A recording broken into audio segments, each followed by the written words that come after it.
Welcome to the Firehouse Strength and Conditioning Podcast, where we discuss strength and conditioning and its place in the fire service. I'm Eric Haskins, and I'm a professional firefighter and strength and conditioning coach. Enjoy the show.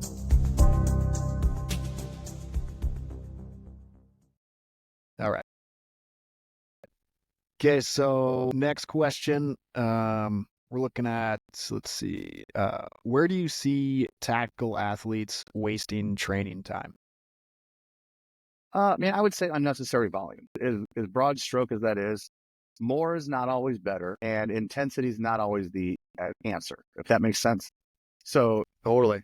typically, like it's like using myself for an example. Like if I came up short on a task, the best thing I should probably do is double, quadruple, whatever, just continue to hammer with all the hard work in all the wrong places. As simple as that sounds.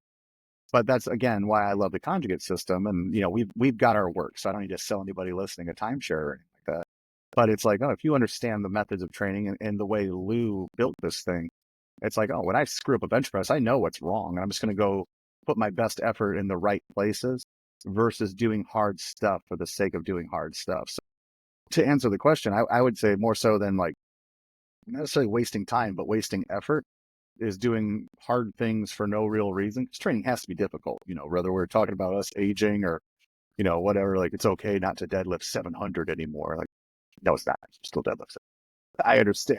I could feel the pain in your eyes, but It's like, come on, man. I know. But if you think about it, it's like with what all these folks have on their plate, strength conditioning, your strength conditioning component should be there specifically, and the gym itself should be there to build you up, not just constantly break you down. So understanding why you're doing what you're doing and then doing the difficult stuff, introducing inputs for desired outputs, doing all of that stuff, I would say the heartbreak as far as effort goes. The amount of time, like highly trained people can train longer than undertrained people at the end of the day. So looking at it as far as time goes, I really can't say that there is a waste of time. If it's a waste of effort, then I would say not really understanding what you're wanting out of it. Like you can't just burpee everything away, Sure. Man, that's a good, man, I like that. Waste of time versus waste of effort. I had a guy reach out recently. He had some questions, and actually it wasn't for the show. He was, I get messages from people, and he was like, how do you manage overtraining, and sore joints and all that? And he kind of gave me a rundown of, his training, and I kind of just started with, well, first I'd make sure, you're getting plenty of sleep. Like, because he said he was dealing with like chronic issues with his joints, soreness, and all these things. And so it's like, all right, well, let's start with your sleep. Are you getting, when you're not on duty, a good like 7 to 8 hours of sleep a night? If so, let's move to the next thing. And then let's talk about nutrition. And I'm not like a nutritionist, but like, are you eating enough? Especially,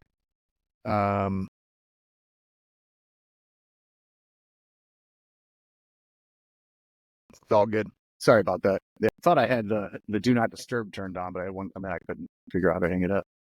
I'm sorry about that. You were saying the sleep's in place. Now let's take a look at your nutrition. Yeah. So,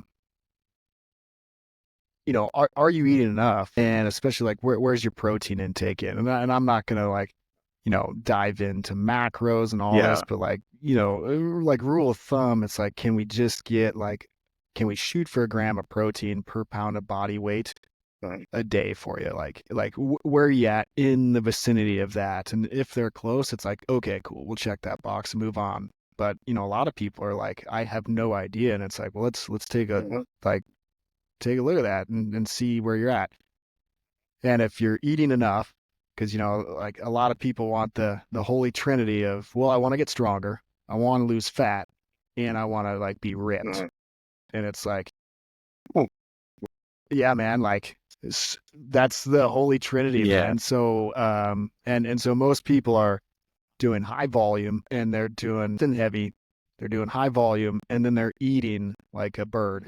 And it's like, yeah, like, of course you're sore. Of course you're not recovering. And so, if we can get those two things in check, then it's like, all right, what program are you following? Like, let's take a look at your volume, because in the end of the, and I think I even heard this, it might've been, from Matt Wenning, but it's, I've heard it from other people too. It's not so much what you can do, but it's what you can recover from. So if you've got your sleep in order and, you're eating pretty good, let's take a look at the program. And then it's like, hey, like, it's too much volume. Like, you're not recovering from it. So we back off until you are able to recover, and then we can start layering on the volume in the right places. Yeah. Right. And people don't always, like that answer, because the common thing is like, more intensity, more volume. If one is good, 10 is better. There's plenty of people that are calling 911 on a daily basis that have a problem with that issue. Oh, for sure. Hey, one was good. I'm gonna drink all of this, and I'm gonna, do all the drugs, and it doesn't work out well. Yeah, well, I mean, there's another dude at Westside, Burley Hawk, big raw power lifter. And I think he does some strongman too, but he has a good kind of anecdotal rule of thumb in that for every press, you do 2 pulls. You know what I mean? That could be that's a huge, at least maybe not overtraining, might not be the right word, but like a muscular imbalance, especially in the first responder space where you're doing a lot out here, So the pressors, everything that works through this plane and out here and overhead and all that good stuff, we're pushing and pressing a lot, but there's not a lot of pulling, because let's like same thing, like in the weight room, you're probably going to press depending on how you train. Like, you're probably going to do a lot more shoulder to overhead, push-ups, dips, a lot more extension than pulling per se. So, addressing that muscle imbalance before it becomes an issue is another way to tackle that as well. And it's just kind of piggyback off of what you're saying about the totality of all of it. If you're eating like a bird, you're not going to have the caloric surplus, let alone the nutrient sort of availability, for lack of a better term.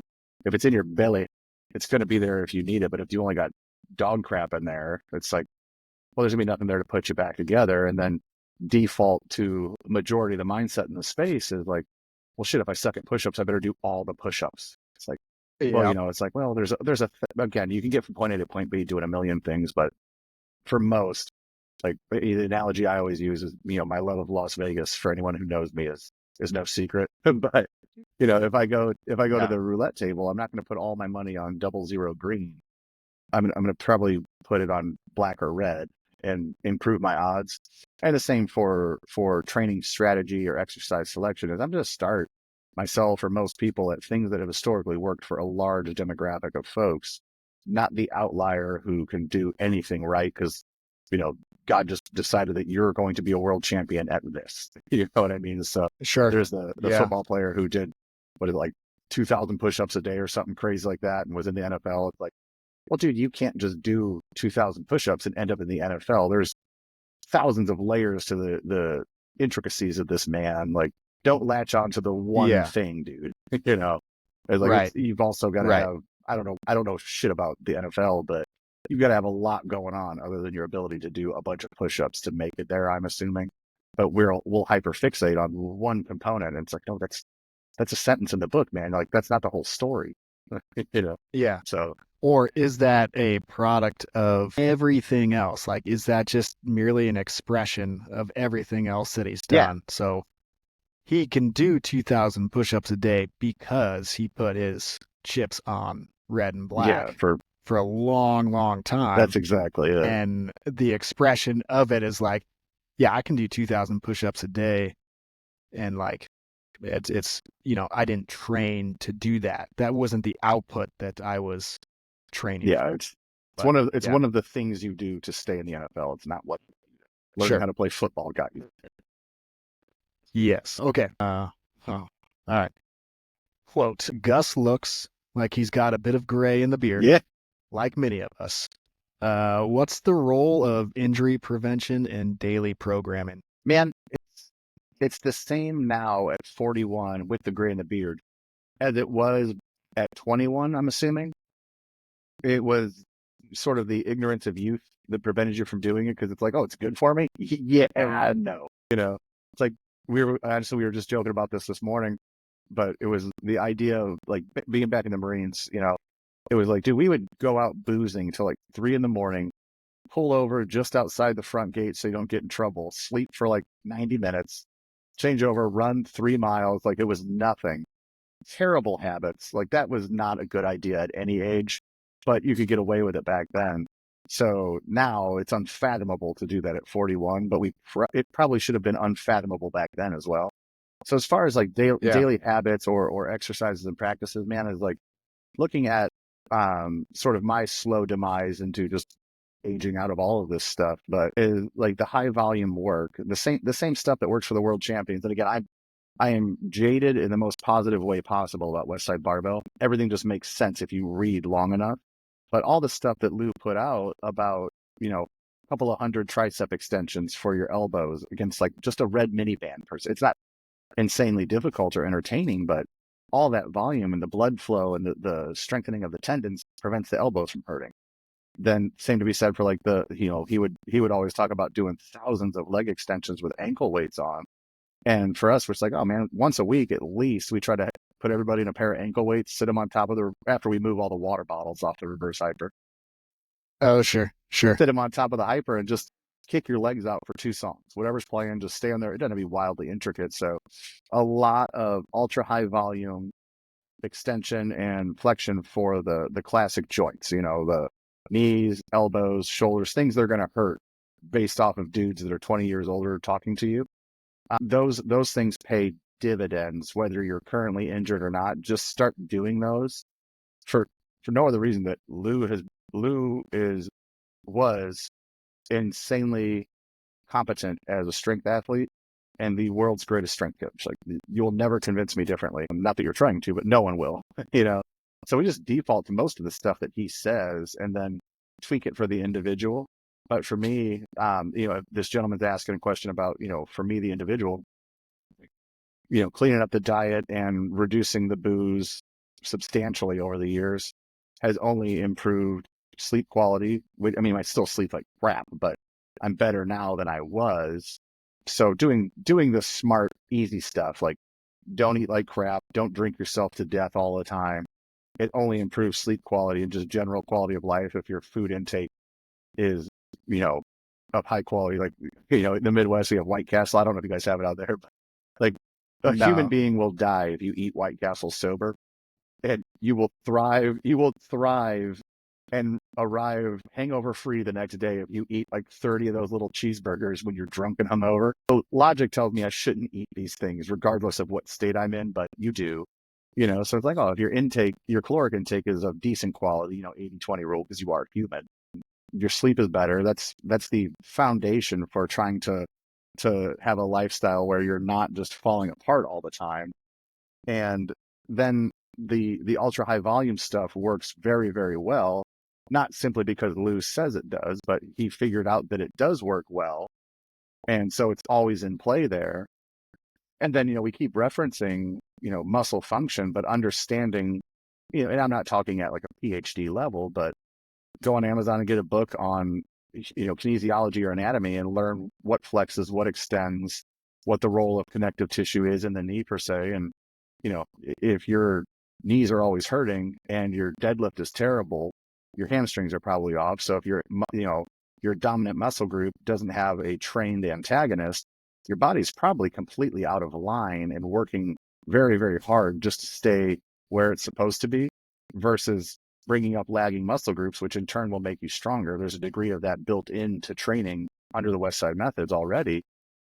And then finally, man, I would say honestly, just pumping the brakes, learning to sit still and relax, and these recovery walks and stuff like that. They're, it's not necessarily corporate wellness. I'm pretty much bound to a desk for several hours a day doing work, but the cheesy stuff, like get up from your desk every 45 minutes and do some lunges and stuff. Like staying mobile and active is huge, especially the older we get and the more sedentary you become due to profession. It's always odd, like when you climb the corporate ladder, because like commandos and stuff, it's fun working with all the dudes we get to work with, but it's also like we work with a lot of general population people too. And it's like, man, the better you do at your profession, it seems like the more you're punished physically for your success.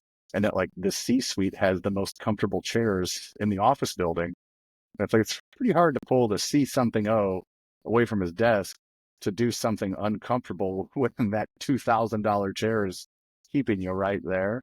So I would say just staying in motion, following loose principles on the ultra high volume for the joints, and the common sense stuff about food and alcohol, man. That I don't have a way to qualify it, but it's most likely going to put you ahead of most people in our age group between the mid 30s to early 50s, and put you, not necessarily competition per se, but I would say the status quo for an American citizen. Those things seem to work quite well for most and are totally doable. A red minivan can fit in an office drawer, whether you like it or not. Yeah, man, I always get asked about the banded finishers. We pretty much in everything that I've programmed, it's, we've always got the same old banded extensions. We've got pull aparts. We've got leg extensions, hamstring curls. And most often that's the thing that, it's like, 200 of these. No, it's not the sexy exercise, right? You've gone through your whole training session. And so people that don't like it to finish that way, it's just like, well, for me to do it, I just work it into when I'm doing my main lifts. It's like I grab the red band and it slows me down because I got a habit of like, I want to rush through my main lifts, and so, but if I superset and I work that banded work in, I get that volume in, during my rest intervals, I'm just utilizing some time that has already been afforded to me. I'm not adding anything on to my session. But then, if I grab 20 or 50 here, between every set, at the end, you're like, man, I got 300 extensions in without adding any more time to my session. And that was my injury prevention. Oh, hell yeah. Work. And it got me to take instead of, I should be taking 3 to 5 minutes between these things when they're getting really heavy. But, I just get antsy. I'm like, walking around, I'm like, oh, it's been 3 minutes and it's been like 90 seconds, and then I'm back under the bar and it's like, no, man, I'm going to go do some banded work. And it gets me to, to stop being my own worst enemy. Yeah. There. I mean, that's one way to do it. Honestly, I've never really thought of that because usually like your main movement, that time is sacred where it's like focus solely on recovery so you can get to your next heavy set, or focus on recovery because the velocity has to stay very, very fast if we were on dynamic day. But it's like where my brain immediately goes is like, okay, you're let's say you're maxing out your box squat. It's like, dude, if I do 20, 30 tricep extensions on a red band between sets, that's just as difficult as you and I sitting here talking right now. But that cumulative volume, on New Year's Eve compared to New Year's Day, the 20-something thousand reps you've probably accumulated over the course of a year, that's the volume, whether it's structured well into a program or, called something extremely elaborate, extensory, isokinetic, whatever you want to do with it. Yeah. It's like that the reps are happening no matter what, and the positive training adaptation will occur. So, I mean, yeah, there's a bunch of different ways to do it. Yeah, that's just one example because, so often, at least in our community, is just we are so constrained by one, equipment. So is everybody, but time, right? It's like we're always on the clock, whether you're off duty and your family. It's like, my kids are gonna wake up and they're gonna walk in here, and my session is gonna look different. Oh, yeah. So I need to get this done. But then even on duty, it's just like, yeah, I would love to be able to get a 2-hour session in. But I'm on duty and it may look like, if I can, some days it's like, dude, if I can just get through the main lift, I can come back and we can start hitting accessories, between calls and those things. And then that banded work, that cheat code, of just like getting it in, whenever I can, goes largely unnoticed until the end of the year when people, are just like, yeah, my elbow's just like, no, I don't have that issue.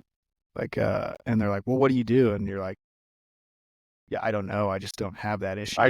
Whereas if you went back, all this stuff right here so that I don't have to worry about that issue. So just do all this stuff right here. Yeah. So I don't know. No, that's what's interesting. That's why I like doing these calls and stuff is like, who knows what the hell, I mean, we've got a framework of what we're going to talk about, but who knows where it's going to go or how we're going to get there.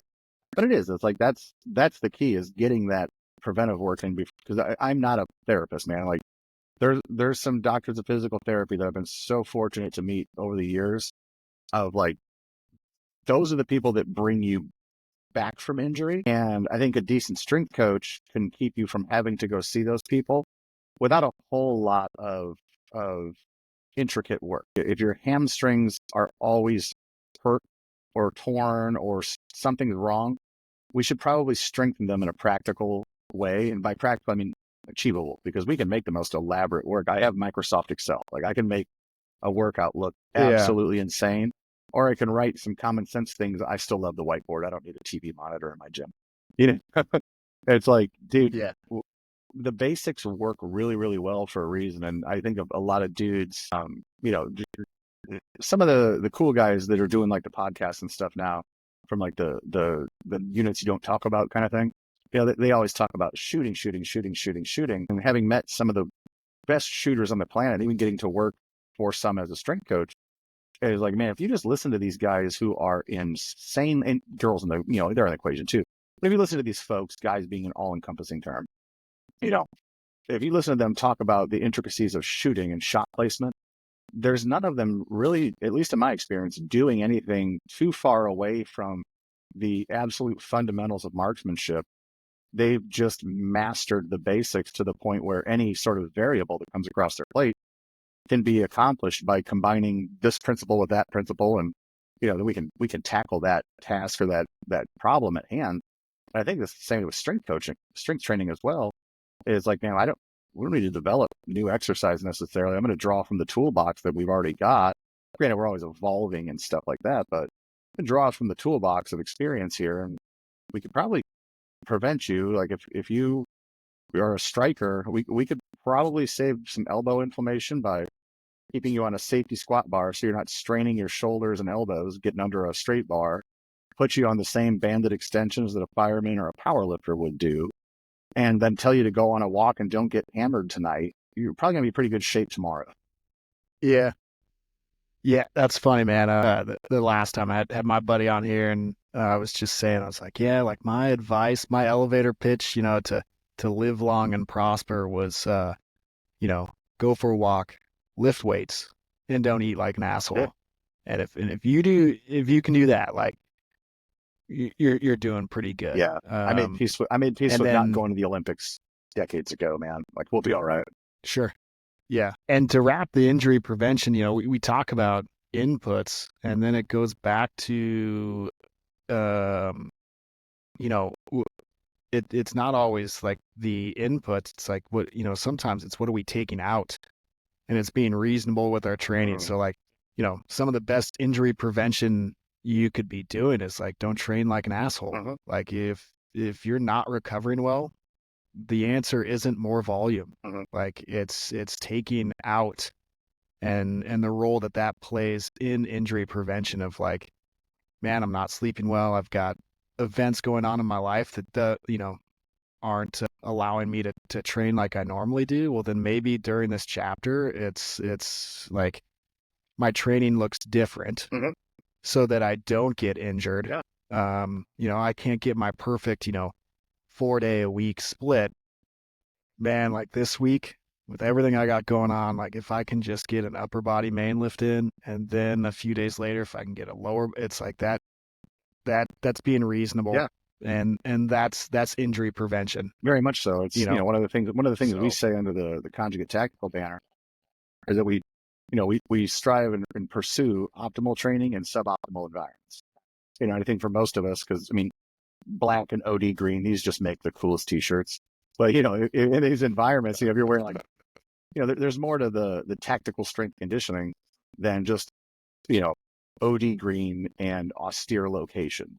Tire flips are cool, but if I've got access to a trap bar and a reverse hyper, I'm probably going to use those versus being burdened by a lack of equipment selection. So, you know, in these spaces, man, we always make the joke that I'd rather have dudes training like Ivan Drago and Rocky with all the suction cups and computers and all that stuff than just throwing ammo cans overhead.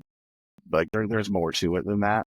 And I really think that that's a good approach too. Like you were saying, is like, man, you got to take it by the week. And that's why I love the Westside method so much for this task of, operational readiness, is that, and with several months under your belt following the methods, if you have a crappy week of training due to life, you're really not going to slip that far from, your current best. You're not going to slip that far because you're almost encouraged to take a deload as necessary. In the system, you're revisiting these strengths, be it maximal explosive power, speed, strength, you name it. You're visiting these strengths weekly by design.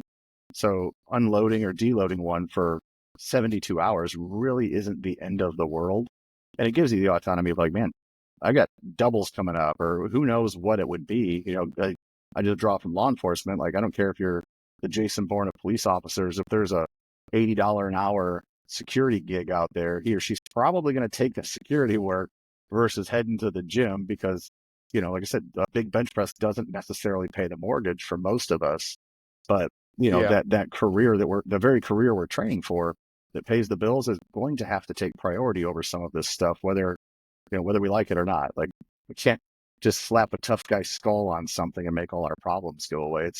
It's truly having to figure out the formula or the flavor of this stuff for each individual. And I agree with you wholeheartedly in that, like, some weeks it's just anything's better than nothing, man. Like, by the time Sunday rolls around, I'm hoping to have gotten maybe 2,000 push-ups in for the week, or some air squats or who knows what. There you go.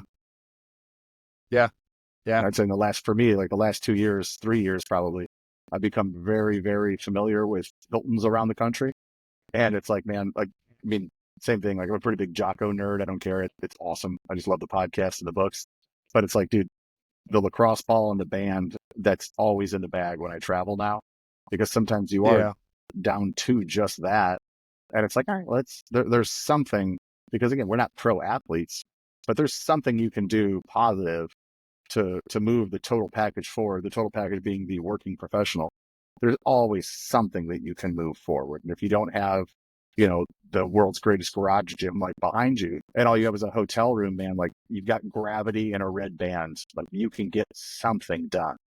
And if we're back in the gym in a week, you're not going to slip that far away from your current levels, missing 1 or 2 workouts, because the conjugate system or the Westside methods train these things. Not to pivot back into the sales pitch or anything like that, but it's already been designed for us. Lou did all the hard work through the blood and bone breaks and everything else. He's got the formula figured out. It's just master his knowledge that he's put out to the world, and then create your plate at the buffet there, and then take into account these very real obstacles you're talking about. We reference fire in our seminars too, and that, like, in regard to training intensity, is like, dude, you're going to do Fran, you're going to set a PR on duty, and then the second you hit that last pull-up, the tone's going to go off and you're useless to your entire crew for like 90 minutes until you bounce back. We shouldn't train that way 24/7. It's like, look, we're going to bump that, like, that butt kicking of a workout. We're going to bump that to when I have my 3 days off. That's when we'll get that. We'll check that box when I've got nothing to do.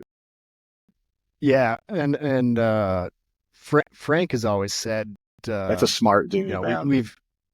Well, you shouldn't have said that out loud. We don't want to give him any credit, but dang it, I'll edit that out so he doesn't hear that. Don't let him know. But he, for years, and we've traveled a lot. We've done a lot of seminars together, and one thing he always says is you got to save some for the citizens on duty. And it's that exact thing you're saying. Like, on duty is probably not the time to take that risk. Like, it's just not worth it. Mm-hmm. So, how do we save some for the citizens? And we've done this in a few of like the seminars and stuff that I've done is we'll be doing a group workout, and then, like, people are just getting after it. And then we'll just hit pause and just, time out, stop. And everyone is in the middle and they're like, what? And it's like, could you respond on a call right now? Mm-hmm. And you see the realization of, like, no. Yeah. And it's like, so keep that in mind. Like, what you're doing here is different than the intensity that you may bring, like, when you're on duty on shift. And that gauge, that auto regulation is just continuing to check in on yourself. Like, could I respond right now? And if you don't think so, then it's like, pump the brakes. and you know, you learn over time where that space is, but it's completely irresponsible to not save some for the citizens, as Frank would say. Yeah, no, that's I just wrote you that know, down on my notebook here so I don't forget it. That's an outstanding philosophy, man. And it really does. Again, just like everything else, that's like the elegant way and the intelligent way to say what I'm trying to think in my dumb brain. But no, I mean that's exactly it, dude. It's training, not competition. Like no one brings you a medal for being the best gym bro on a Monday morning. Like maybe they do somewhere, but at least not around yeah, here. Based off of my experience, and it is, and that's a good to kind of continue to piggyback on the topics we've discussed. But that is a great way for the gentleman that talked about recovery for mobility, all that stuff is like build in that level of control where you can. There was an older CrossFit dude named Josh Everett, which last year we did a workshop out west, and he's a staff coach there. And I was like, oh shoot, like, kind of had a dude crush on this guy for like 15 years now. And I got to say words in front of him. I hope I don't screw this up. But not to mind you, like our actual audience should have been the intimidating part. It's like, nope, there's the dude in shorts over there. Like, but he had a statement in one interview I watched years and years and years ago that always stuck with me about, you can look over the edge in training all you want. Like you do it an unlimited amount of times, but you can only jump over the edge or step over the edge a handful of times in a calendar year and recover from that. And I was like, well, that makes a lot of sense. And if you look at overtraining or, overtraining, under recovery, whatever it is you want to call it, it's like, yeah, that's not a training ethos or a lifestyle that can be maintained.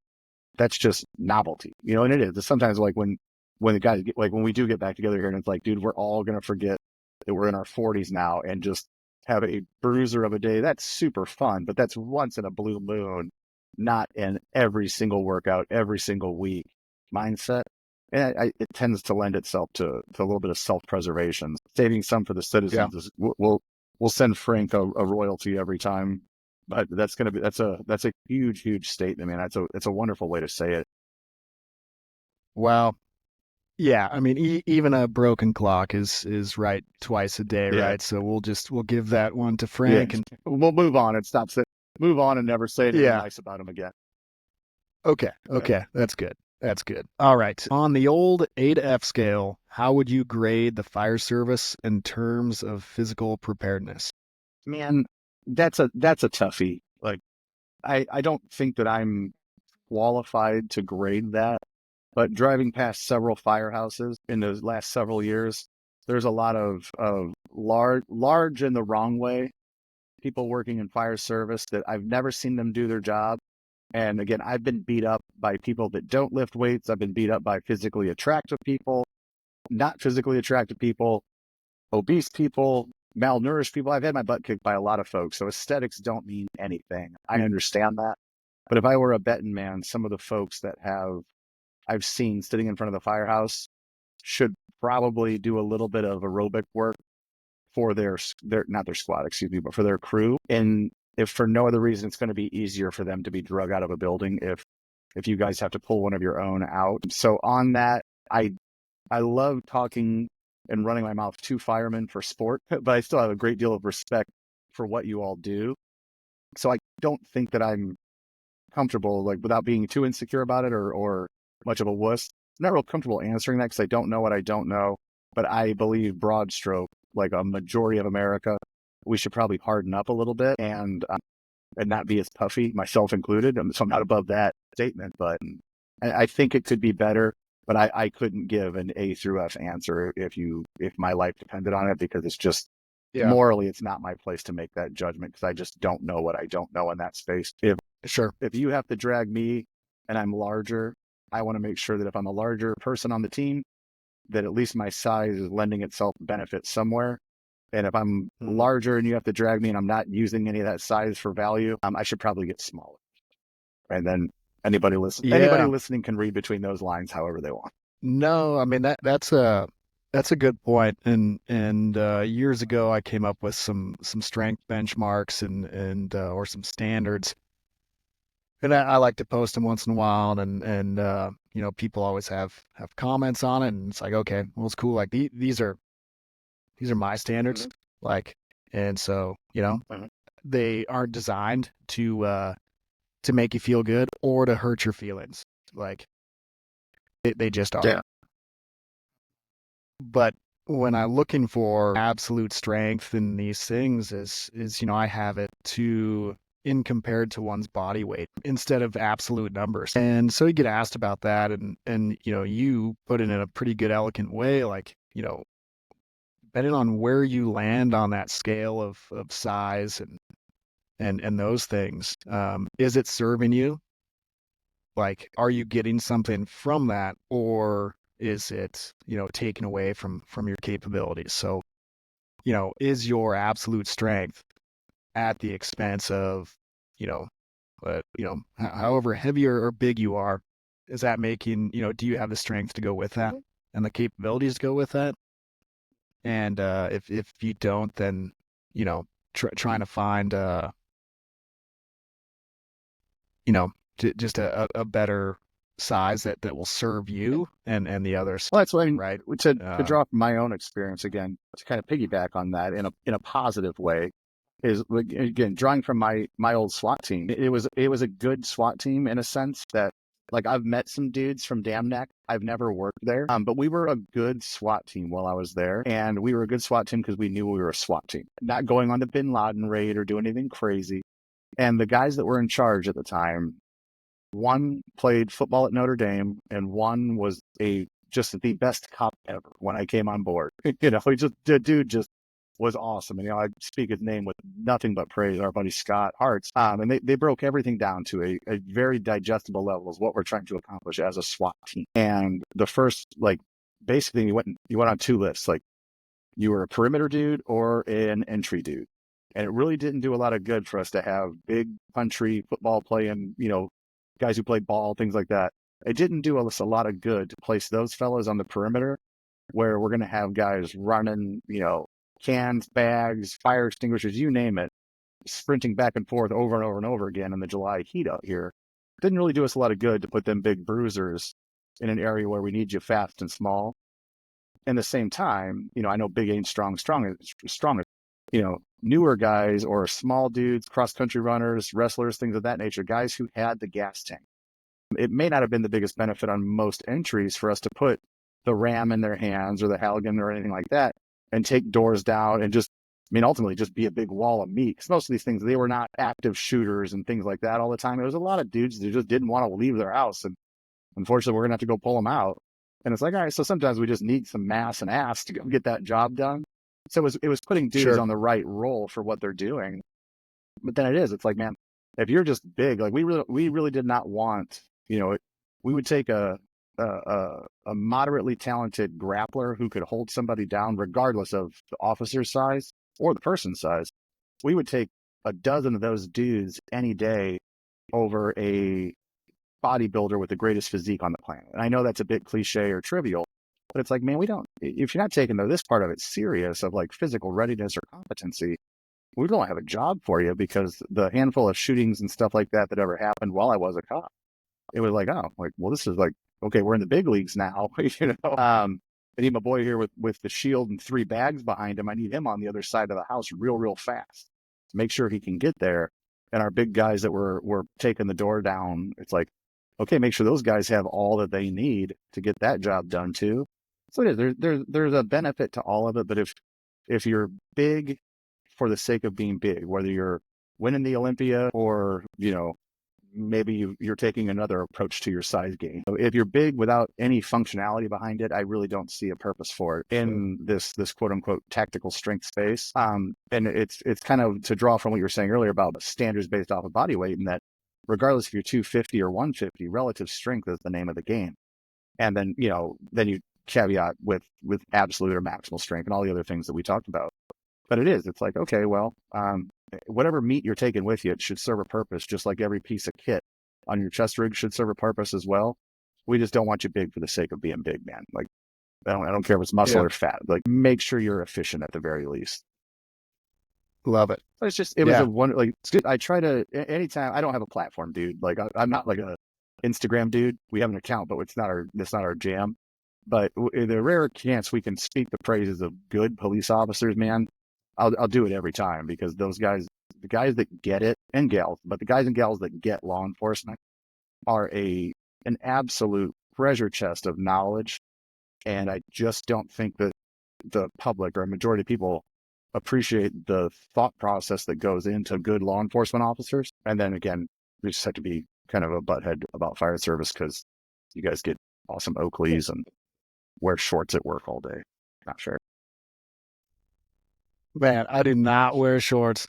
Man, yeah, I don't. I've never understood how people can wear shorts on the job. Awesome. They must not have put their knee down in someone else's schmoo. Yeah.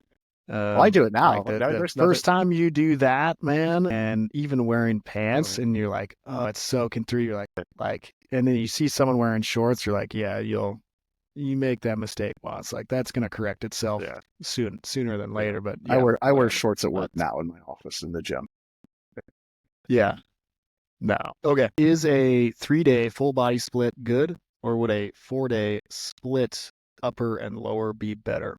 Man, if you could do the 4 days, I would say almost, with almost absolute certainty, I would say 4 days is better, simply because you're able to attain greater levels of volume with your lifting than you would in 3 days, which would also, the introduction of stress and damage, the recovery from stress and damage, that ladder never stops growing.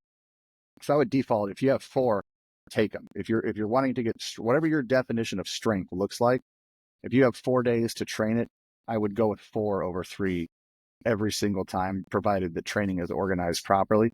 But if you're reduced to 3 days, I would still try and give, same thing, follow and lose principles, that I would separate the lower and upper body training by 48 to 72 hours whenever possible, and then separate my main efforts.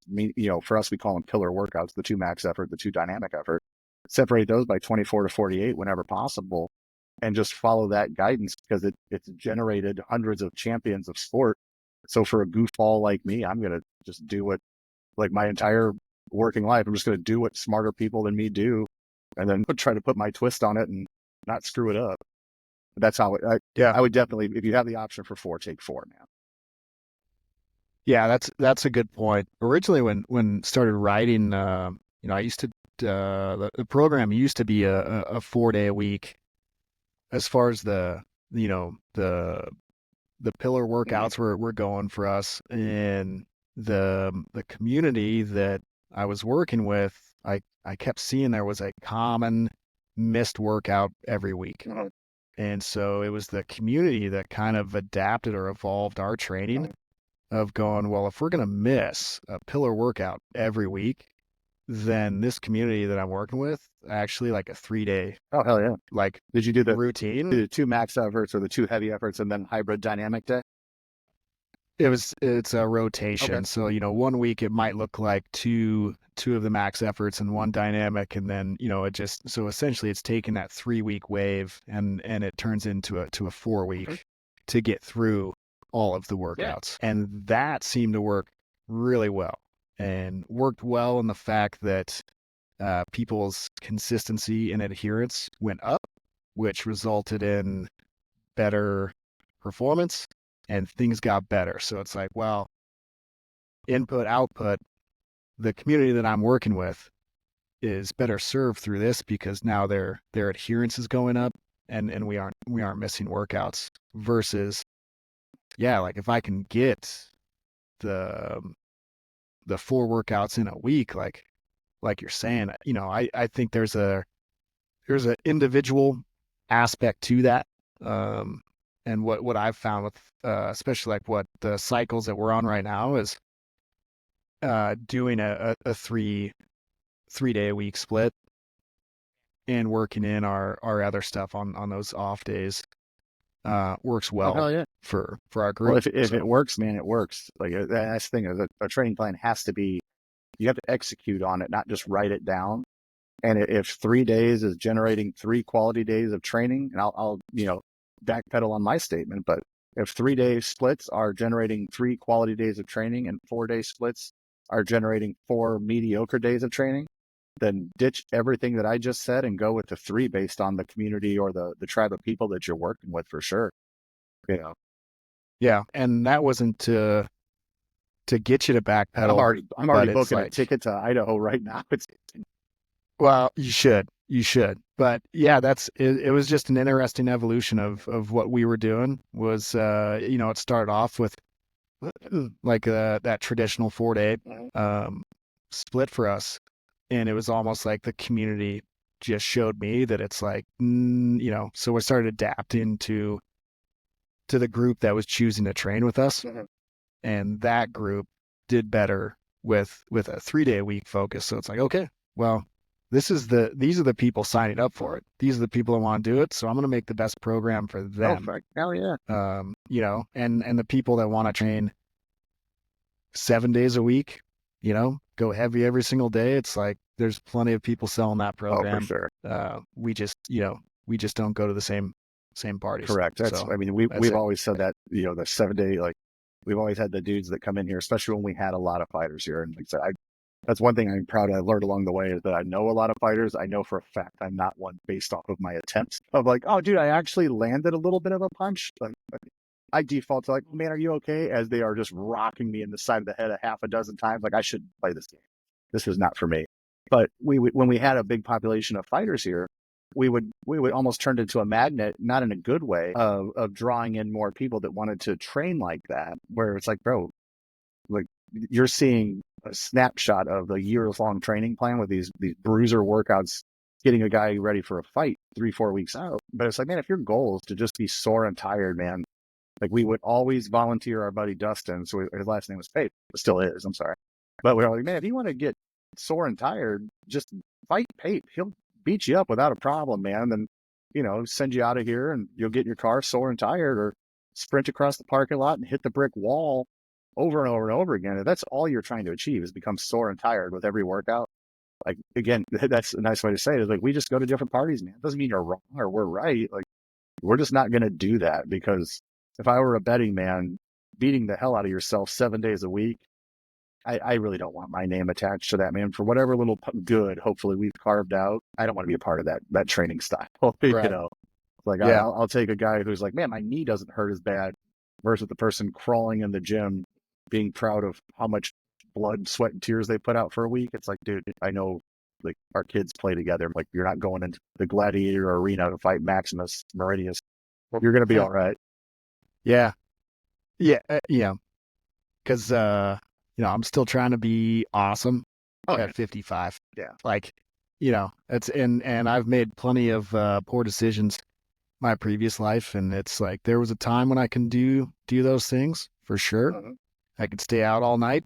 I could take a 30-minute nap and probably shouldn't drive, but still perform. Mhm.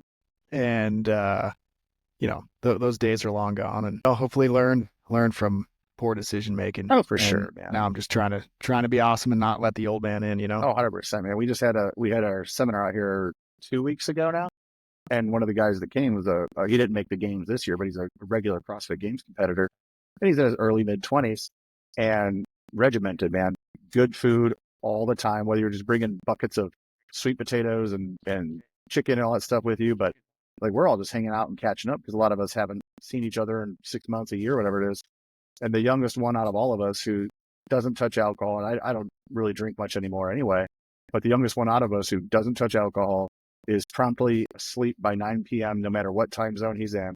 I'm like, dude, set up. He's going to be a lot better at 55 than I'll be at 55. Yeah. It's like, how amazing is that to see a young person just embrace the longevity aspect of athletics versus being a flash in the pan. And it's like, oh, when you apply that mindset to everyday average Joes like us, I'm like, man, I really wish I could backpedal, not to go harder, but to do a little bit smarter things of like, I don't know how many years I took off my life just doing dumb stuff. Yeah. All right. Jiu-Jitsu for firefighters. Worthy addition to physical training or ticking time bomb for injuries? Man, I wouldn't even qualify myself as a grappler. I'm one who's grappled on by good grapplers. But with our exposure to the sport of jiu-jitsu and grappling in general, I don't, again, I've never worked a day in the fire service from a technical standpoint. knowing how to hold somebody in a position where you would want them or prevent them from going where you don't want them. I would say from professional or like tactical standpoint, probably a good skill set to have with you. You may not go to ADCC or anything like that with it, but knowing what to do, if for no other reason, like bad guys know jiu-jitsu too, you should probably learn a little bit as far as being detrimental to overall wellness or physical performance. I would say that that's not possible if you're training correctly, in that if you look at the energy systems and the pathways of grappling and wrestling and combat sports in general, again, having spent zero time fighting in the UFC octagon, but being near it, if you manage training well, it's just stimulus. And we've always made that argument that, if you strip away the cojones it takes to go compete at that, and the skill set and gas tank, if you strip it all away and focus and look at everything as just simply work and output, it's like, okay, well, there's no difference there than any other physical activity, theoretically speaking. When you actually do it, it's drastically different from sprinting than getting punched in the face by someone who's really good at punching people in the face. But if you have, training management, something's going to have to give. Like, you should not roll into every open mat as though you've got $1 million purse on the line, because that's just not the case. And the folks that have let me attend their classes or taught, good stuff to us, it's the best black belts I've ever met also preach control as well, of like, dude, what are you doing? Like, why are you going berserk right now and not training? Like, our friend Mark, we lovingly call him Asian Mark because he's Asian and his name is Mark. We're really, really good at nicknames. Like out here, creative. Yeah, you're Eric in Idaho out here. That's your nickname, just so you know. You're a creative bunch. Yeah, but it works. He has a great degree of regulation in everything that he runs in his school. And it's like, man, we just got done drilling this, and we are doing some live rolls, and you're doing cartwheels and barambolos and all this crazy elaborate stuff, learning nothing, practicing nothing. You're back to just getting tired for no real reason. Maybe you need to rethink that strategy. But to take a short answer and make it long on accident, I'm sorry. I would say there's nothing detrimental about it at all, as long as, you probably shouldn't go take a JIT class and then come max out your squat an hour later. But, if you look at the totality of training that we use following the Westside methods, is, we're trying to train multiple times in a day. Granted, every workout or every training session isn't going to be a full-blown smoker, red line, zone 5, max effort, all that stuff. But to layer that in, I would say the common approach we advise people is that if you are active on the mats, or combatives plays a large role in your total training package, then conditioning, what we would consider conditioning in the weight room with your burpees and your circuits and all that kind of stuff, it probably doesn't need to exist as frequently as someone who doesn't grapple, because the carryover isn't always there. Like, I'm pretty good with a kettlebell and really, really bad with a black belt. So the carryover, if you're pursuing higher levels of jiu-jitsu, I would use my failures as an example. I'm pretty good at breathing stuff with kettlebells, but if you put a really good grappler on top of me, that kettlebell really doesn't do much. It supports the sport for general wellness. But if you're trying to check the box of, did I do something sweaty today that made me breathe heavy? I would pick jiu-jitsu for the guy training jiu-jitsu versus putting him in the weight room and then beating him down in the weight room with, gym bro conditioning. I mean that respectfully, because that's the world I live in. But sure, I wouldn't put that guy through the grinder with gym bro conditioning just to put him on the mats for more heavy breathing and aerobic/anaerobic work. I would pivot the weight room to be restorative and build the strengths that jiu-jitsu and grappling doesn't build. Namely, in that world, you're going to have a great level of strength endurance, quasi-isometric strength. I probably don't need to double down on that in the weight room if those areas aren't suffering.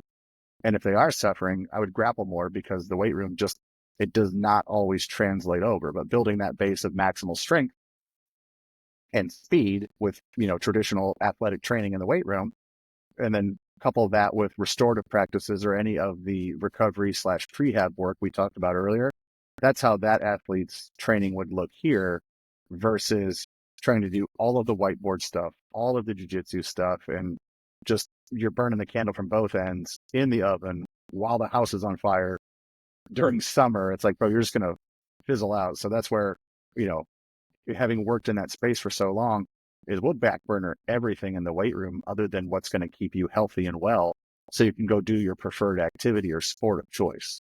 There's nothing wrong with, there's nothing wrong with taking the weight room or being the strength coach and taking a back seat or like an assistant coaching position to the main coach that would be, jiu-jitsu. It's like, man, if you want to get good at jiu-jitsu, like I'm here to tell you like firsthand that I can, even my crippled self at 41, I can outbench most of the guys I've grappled with.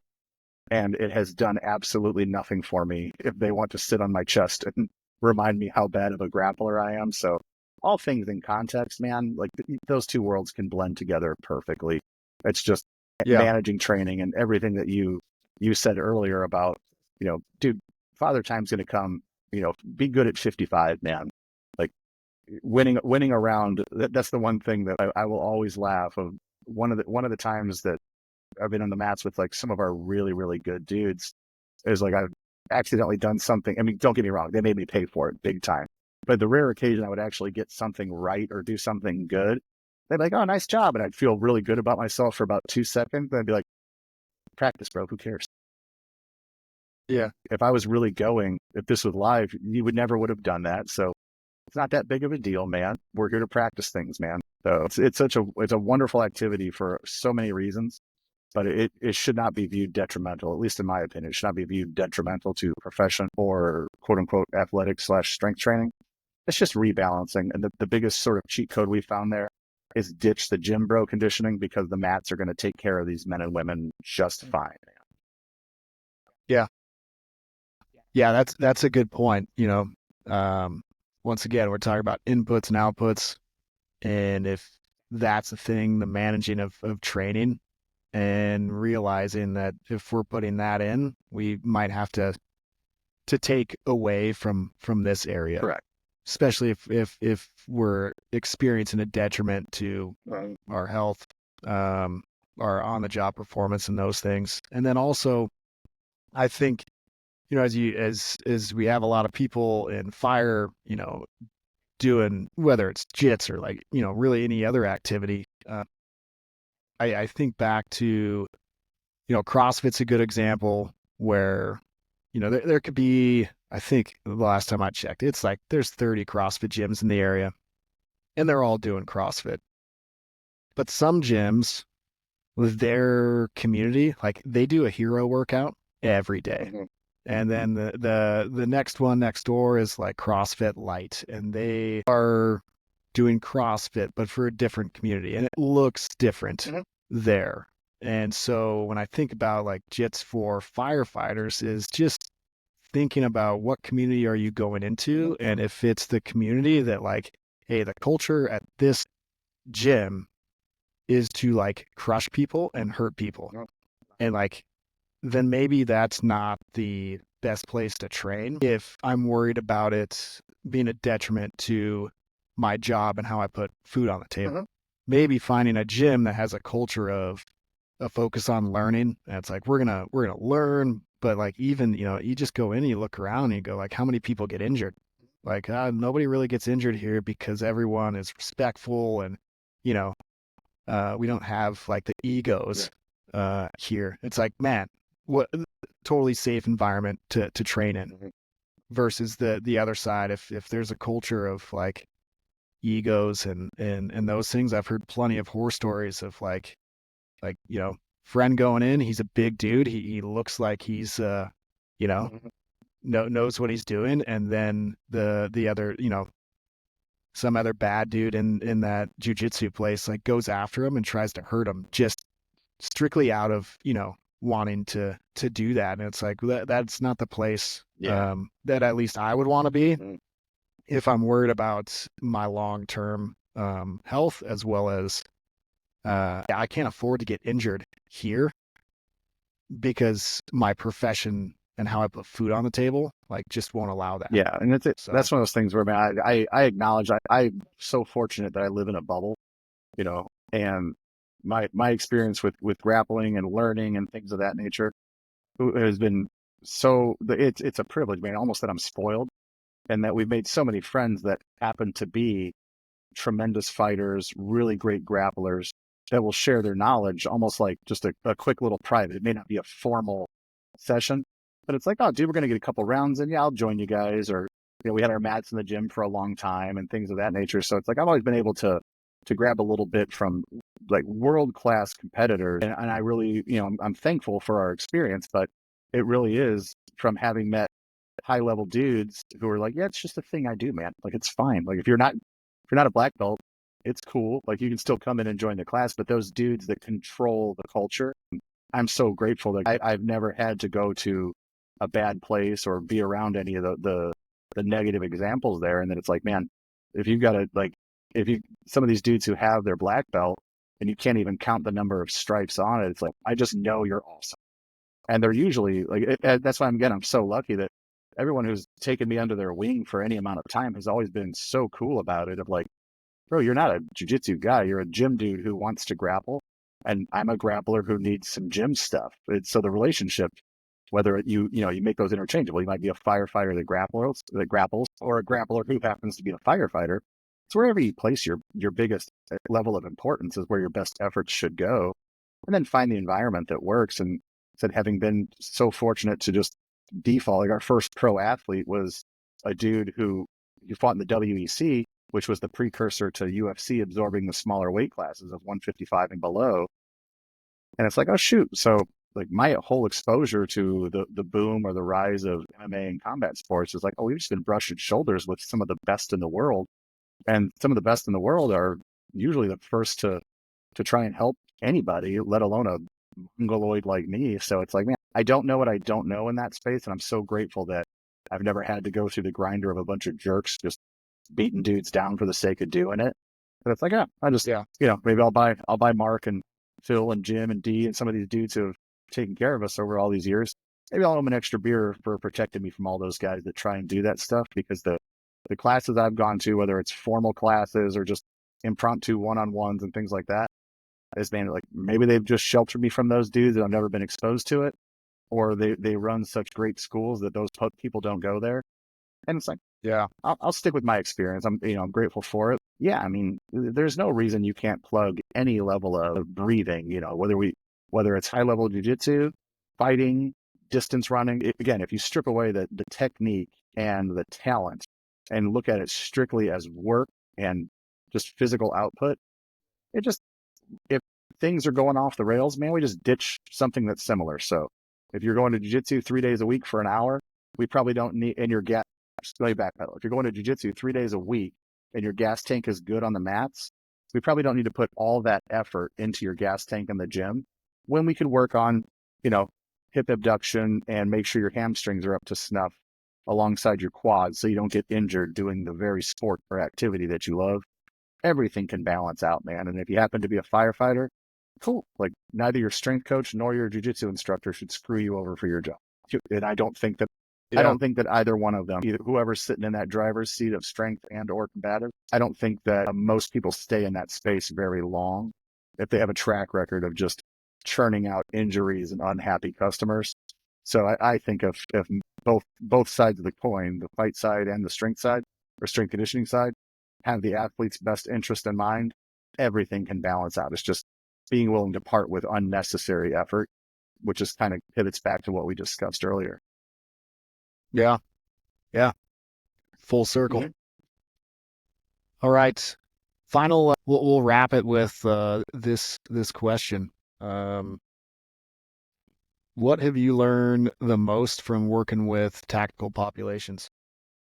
Dude, honestly, the thing I've probably learned most, when I was in the Marines, I was not like a tier 1 dude. I started off as an artillery guy, and I wandered back asswards into a really cool set of circumstances for a while and got to, check the boxes and take some cool pictures at the end of the day.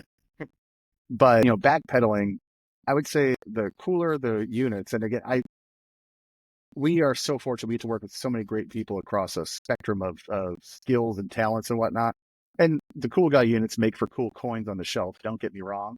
But one of the biggest realizations that a lot of those dudes at tier 2, tier 1 levels have gotten to their level, again, their level, not mine, through grit and tenacity, not necessarily like athletic prowess. That was like when that really started to become very, very visible. Not to say like there's dudes there that are specimens on every aspect of being a human being, just A+ across the board. There's nothing you can do. They're just better than you at everything. That's humbling.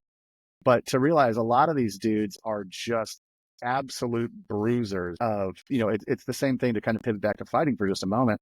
But everyone's had a few beers and been like, I bet I could do that for like an amateur fight, just one. Like if you've never been underneath a talented grappler or hit by a guy who knows how to really, really throw a punch, it's like, dude, you don't know what you don't know.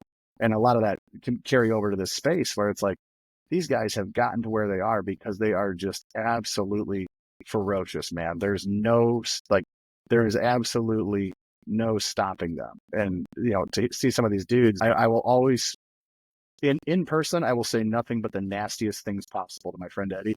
Best man at my wedding, I was best man at his, so we should only say terrible things to one another. But Sure. behind his back, I'll say the kindest things I can possibly think of, because the man he's tough as the day is long, but he's not a stupid person, But one of his fights, man, down in Florida, he fought a dude named Scott Jorgensen, and this had to be over a decade ago now, but it's always stuck with me.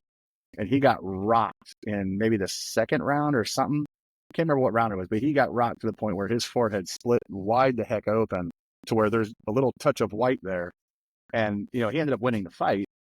But after the fight, we're like, just like, dude, just like another one of our buddies, Darren, fought this weekend. We have nothing to do with this training at all, but just a good human being from this neck of the woods who just fought this weekend on a UFC card. Is just, there's no stopping these men that are just so wildly tenacious. It's seriously awe-inspiring. But anyway, Eddie's fight with Jorgensen, after the fight, we're like, dude, what the hell was that? Like, holy crap.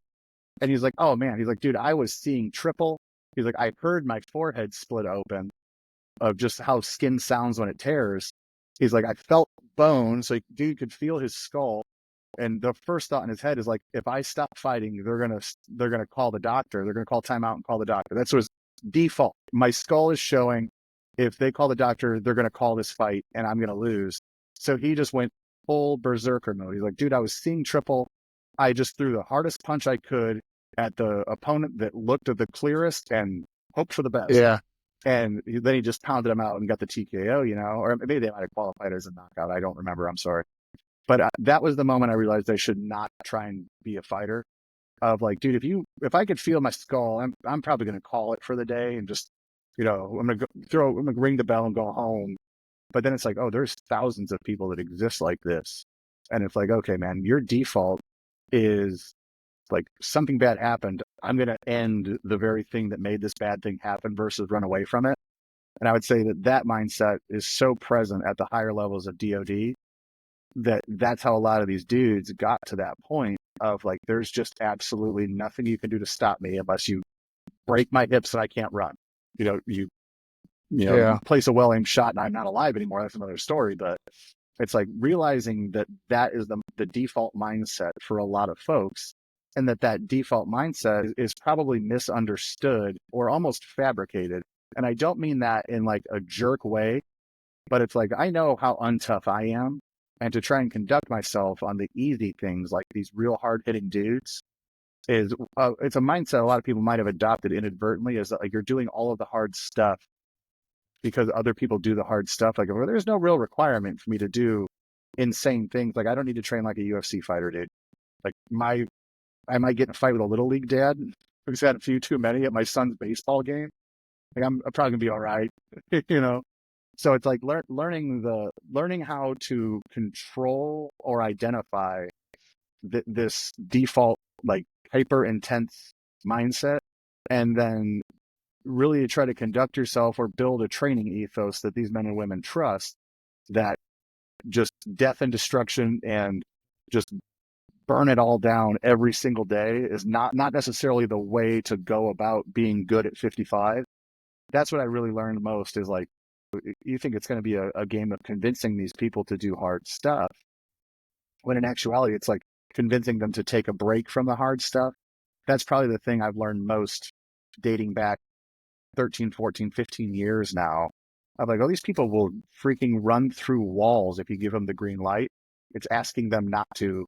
That's become the real challenge. And I say that, it may sound a little bit cliche or kind of cheesy, but it is. It's like these people are looking to you as the strength coach to keep them in the game, whether it's pro fighting, a selection, just operational readiness, whatever it is, get them back on track. And if they want just death and destruction and you give them a 25-pound sled pull for 20 minutes, like there's a coming to Jesus moment, taking a UFC dude and be like, we're going to go on a weight vest walk today. And then being like, you sure that's what we're doing, bro? Yeah. Like, oh, this is going to hurt so bad if we get it wrong. That's one thing I'm very proud of. And it really became very clear at Westside too, of like learning how to train the right way for the desired outcomes of like taking some dudes, there's grown men on this planet north of 450 pounds and the weights that they can lift are insane. And telling that fella to take a break from the 800-pound deadlifts and go pull this sled or ride that bike for 15 minutes is like, that man would probably crack you with a bat given the opportunity. But having watched Louis explain exactly what these people need to do to their faces and just give them that, like, go do what you're told, man. Like, not from a point of arrogance, strictly, Sure. I know what you need. You've asked me to coach you. I'm coaching you. Listen. And it's like, that's the talent you need as a strength coach, more so than any feat of strength for the individual coach, is the ability to get these athletes and these working professionals to do the stuff they need to do, even if it's not what they expect. Might be the way to say it. Yeah. If you come here to, No, that makes total sense. Come here to train for a fight, and we're asking you to stretch your hamstrings and walk on that belt squat so you can loosen your low back, not just throw medicine balls at your head. It's like sometimes that's a shock for a lot of people. And if you're wearing camouflage or duty uniform or whatever it is, it's the same principle of like, I'm going to convince you. I've got to display my talents as a coach, or at least my training ethos. I've got to present that to you in a way that I believe is beneficial to you, and then get you to do that without beating me up. That's always been our biggest challenge, but that's the biggest lesson learned. Again, sorry to be so long-winded, but that really is our biggest lesson learned, is like, Great. man, like, I'm sorry, man, but like some of the dudes we worked with, I've never been to buds. Some of the dudes we work with have. At this point in your career, you probably don't need to go back there and do bud stuff. You probably need to make sure that your hamstrings are up to snuff so that you can run faster in the event that you need to run faster. Yeah, it's a great point. That's good, man. It's been a long, decade and a half plus of doing this stuff, but it's funny to like, we don't sit around thinking of these things to say all day. It's just like, just go into the hard drive and find something from way back when and start rambling. But it really is interesting. I didn't really think I was going to land on that as like the biggest lesson learned or biggest takeaway or importance. But yeah, that's where I'd land it, man. No, man, it's valuable insight. Wise old age, right? Yeah. Valuable insight that only comes with a decade and a half of time, right?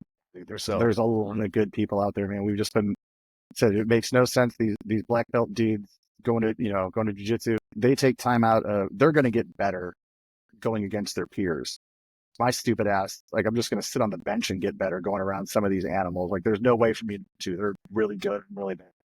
Same as going into Westside, man. Like, I had no qualifications for my job. My numbers are not up to snuff to be in the gym training, but they let me in. That process just has repeated itself throughout my entire adult life of like these hard-hitting dudes and women who have like, we'll just bring you up to speed, bro. Don't even worry about it. I'm like, okay.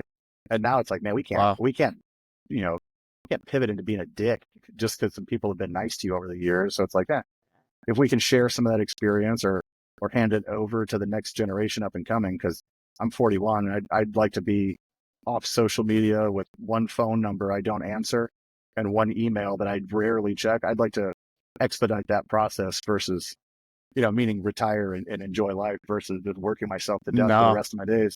I'd like to be good at 55. I'd like to be good at 55, not stressed out of my mind. And it's like, we can hand that over, man. Like, so we're nobody special at the end of the day. I still scrub toilets and mop floors. I know you're not supposed to, and you're a failure as a CEO if you do, but I like it.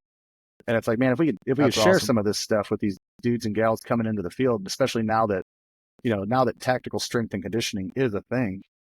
Like, man, I don't know what I don't know, because I've lived a pretty sheltered existence throughout this whole, course of events. But yeah, man, getting folks squared away with what they need to do, that's a pretty good starting point compared to just beating the crap out of them so that you have more members than the other gym over there. To use your the density of CrossFits in your area as an example. Yeah.